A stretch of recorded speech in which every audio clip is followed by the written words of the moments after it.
Hello everybody and welcome back to this new tutorial, this new overview on the update for WaterFX 1.1. Today we are here trying to recreate the night pool scene using the new Caustics system provided with the 1.1 update.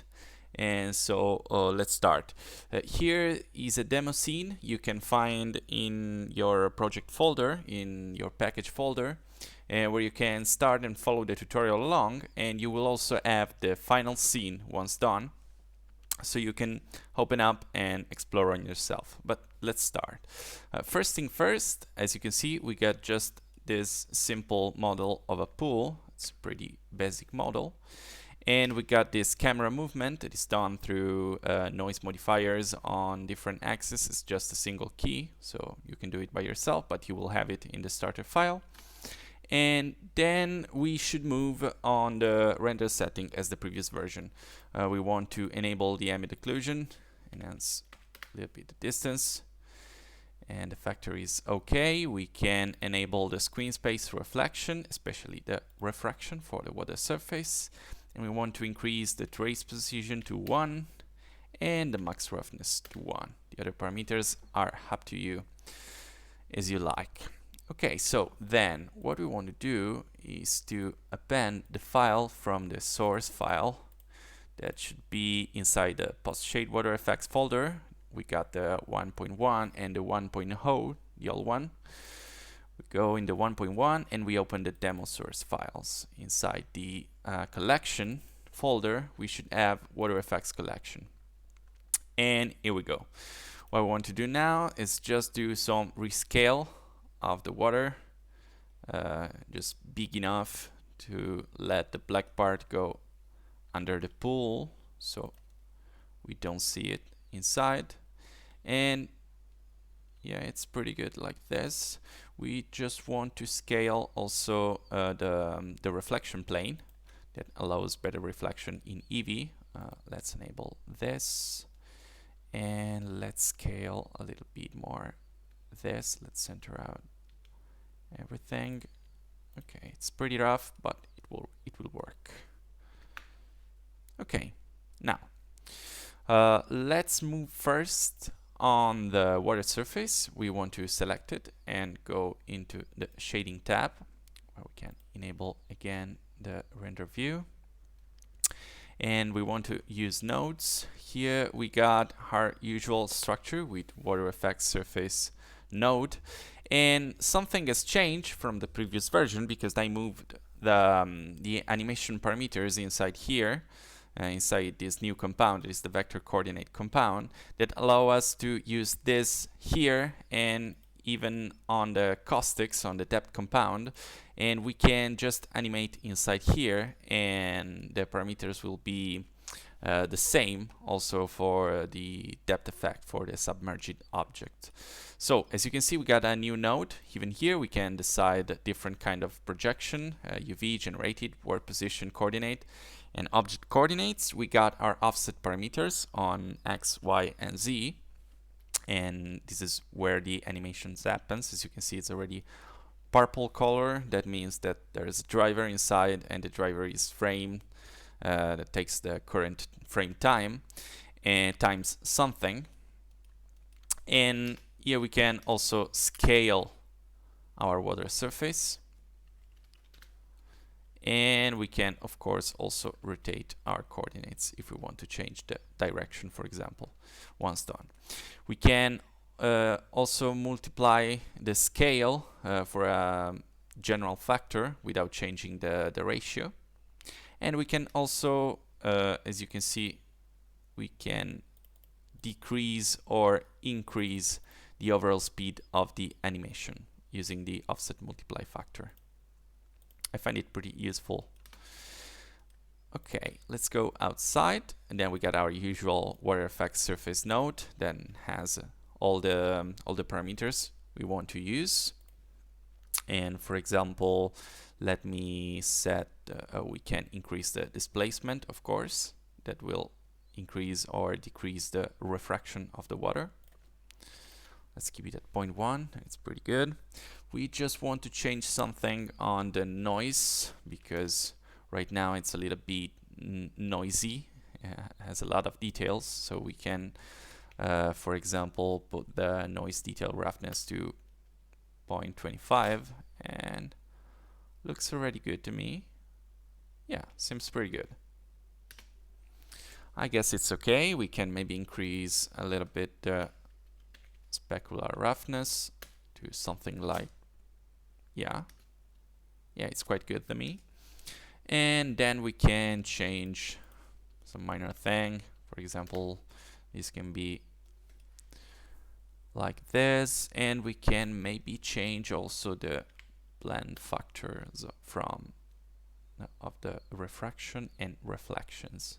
Yeah, I like it like this. It seems to work pretty good. Maybe you can also decrease a little bit the colors of the reflections if you want to see more transparency. And maybe we can also get a little color slide on the water. Not so much, just something like this. And I think I'm satisfied like this. Okay, cool.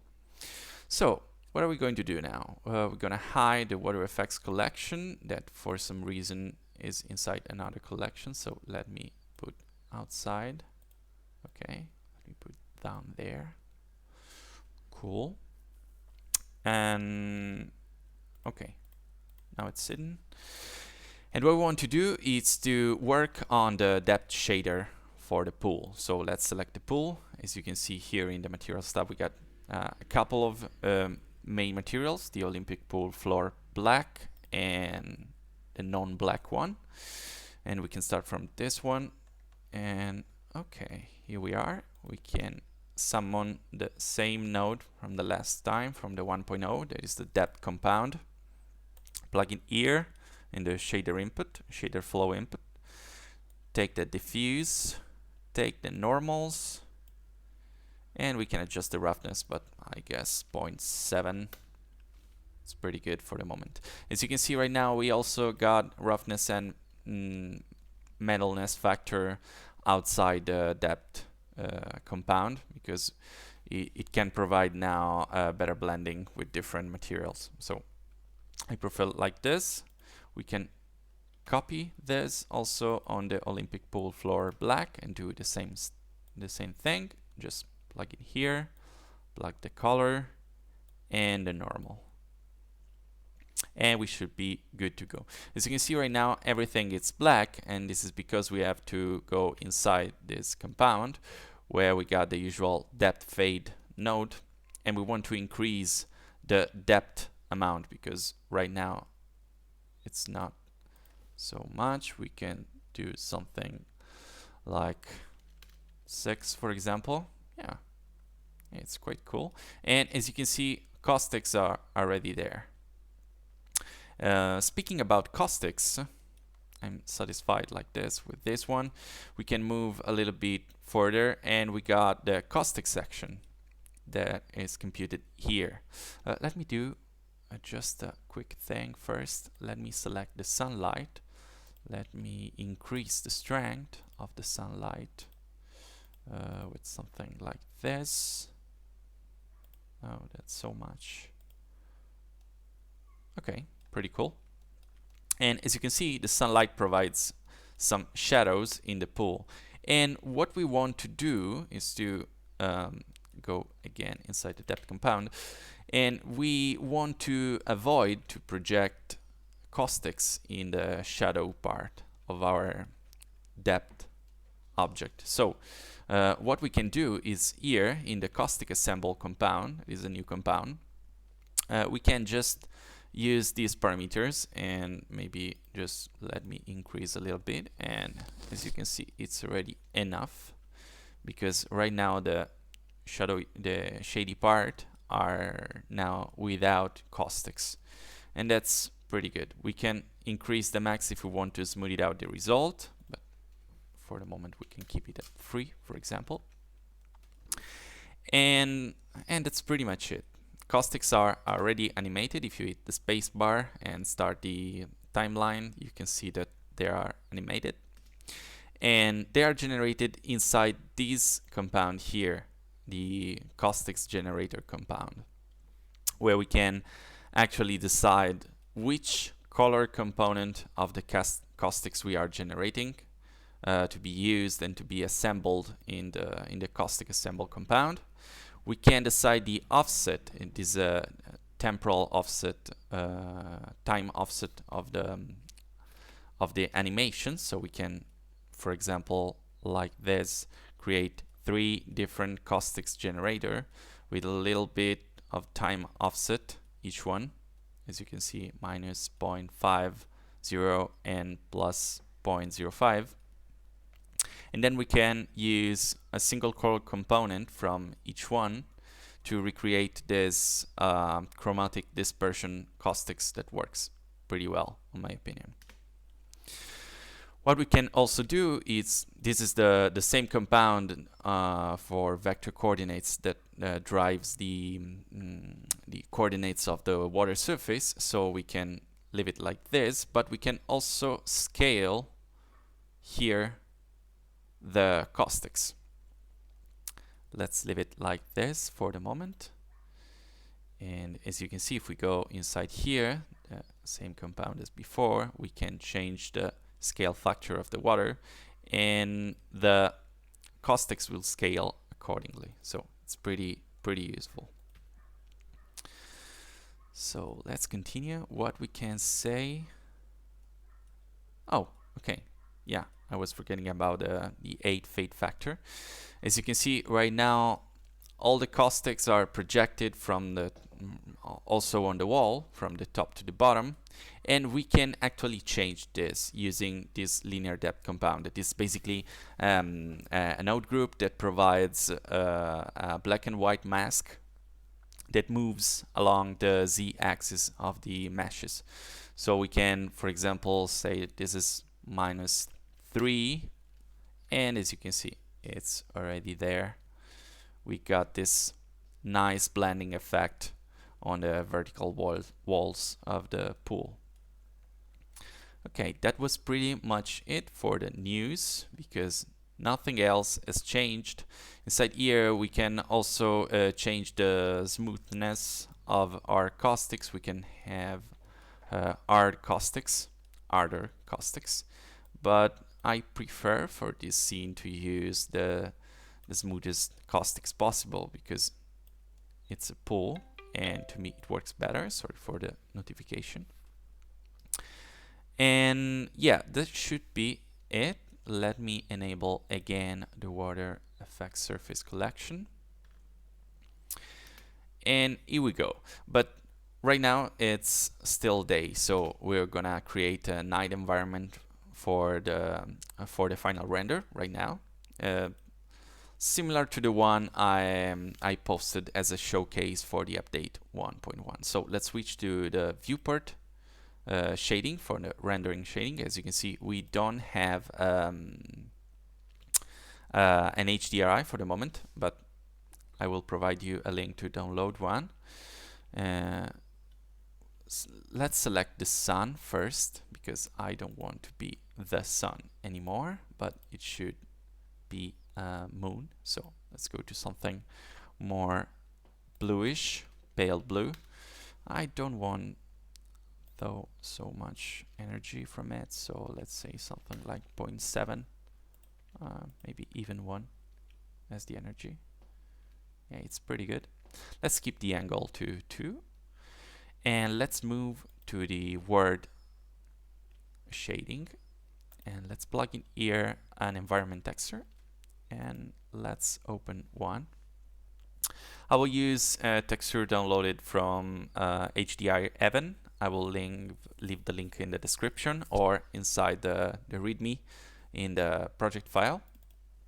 Let me open it, and as you can see, it's pretty much day for the moment, but I'm lazy. I don't want to take an HDR specific for a night scene, so I'm gonna do some little tweaks on shading tab. Let's select word here. Let's enable the render view again, and let's find our nodes. They are here, and we got our texture. We want to hit Ctrl T on our keyboard so we can actually rotate our HDRI, and we can set the right angle we want. Let's match the light for the moment. So like this, as you can see, the speculars of from the sun, from the moon, and the specular from the HDRI, it has the same location, so I'm pretty satisfied like this. I will keep it like this. Let me do some small operation right now, because what I want to do is to use a new saturation node just to move the hue of my scene to 0, my saturation to something like 0.4. Yeah, we don't want too much light, and we can even decrease the value to something like this.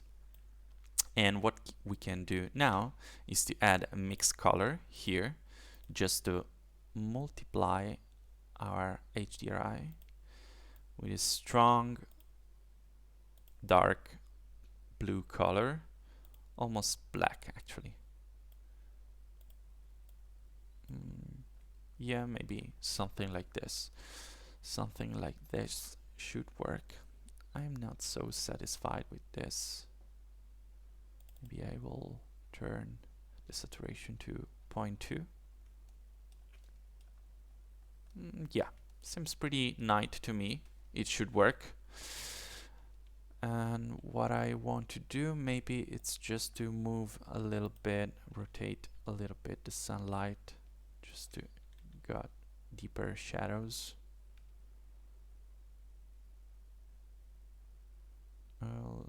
Something like this. Yeah, it's pretty good. To me, it's pretty good. So let's switch back to camera view. And once the HDRI is done, we can technically decide the strength from here. We can decrease a little bit more. Me seems more realistic right now. I don't know. I like it more like this. Yeah, let's keep it like this for the moment. What we want to do now is adding the pool light, the light that should be on the bottom of the pool. So let me select the sunlight. Let me hide for the moment the surface water plane. It's a little bit easy to compute in real time. So let me enable again the user interface. I will double it. Light, I will use a point light. I'll use something like greenish color with 350 watt of power. I'll go down, and as you can see, something has happened while we are going with dark lights. Caustics are disappearing. They're not here anymore, and this is because the light is not so intense to cast the right mask on the caustic, so they are completely masked out, and we should work on other parameters. I will get to it in a moment. Just let me place something like free light here on the border. Oops, too much. Something like this could be pretty good. Let me just increase the height a little bit. Just double it again and put it another one here near the middle. And maybe another one near the camera, just to get the effect. As you can see, these lights are costing caustics, sorry, right now, because they are so strong. They provide the right mask to create caustics here on the depth. But we're gonna smooth it out just in a few seconds. Just let me enable the water surface, and yeah, it's already working. It's pretty good. I like it. But let's hide again the WaterFX collection and move into the shading tab. Okay, we are here again, and we just have to switch back to object, and inside the WaterFX step compound we should find again our shadow mask EV mean and max factor. If we decrease this minimum factor, as you can see, the caustics will expand, and if we go to something really low like this, as you can see, caustics will go anywhere even when the moonlight does its shadows. But we don't want that. We can keep it to something like 0.1. It's pretty good for what we need. Yeah, some caustics here and there. We can lose the effect. Maybe we can increase the smoothness a little bit. This is too much. Well, let's keep it like this for the moment and re-enable the water. Yeah, the effect seems pretty good. Yeah, to me seems to work pretty well. Yeah, we can keep it like this. One thing we can do is to select again our lamp and remove the specular component. We don't need it. We don't want to cost speculars, so they're not useful right now because they're under the water. And yeah, it seems to work to me. Let me get back to my layout. Let's go in camera view. Let's disable the user interface. To me seems super good. One last thing I want to check just to be sure is to go inside the film tab. Yeah, it's the overscan. It's already enabled. The overscan is a function that for EV specific, and that takes into consideration something else over the border of the camera render. So you should avoid this black lines. As you can see, that it's due to the screen space reflection and refraction technique that don't know what's outside the frame. So using the overscan, you should render out a bigger part, and the reflection and refraction will work properly. So let me hit render and let's see the final result.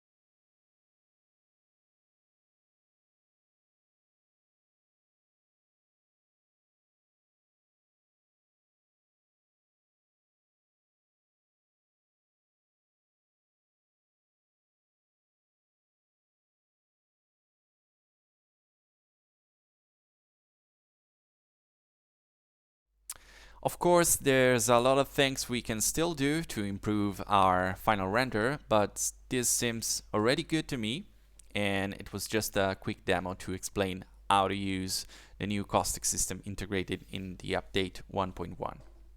That was everything for today's tutorial for this update, and nothing.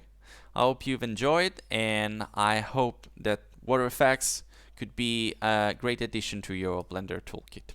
So see you soon, happy blending, and take care, guys. See you.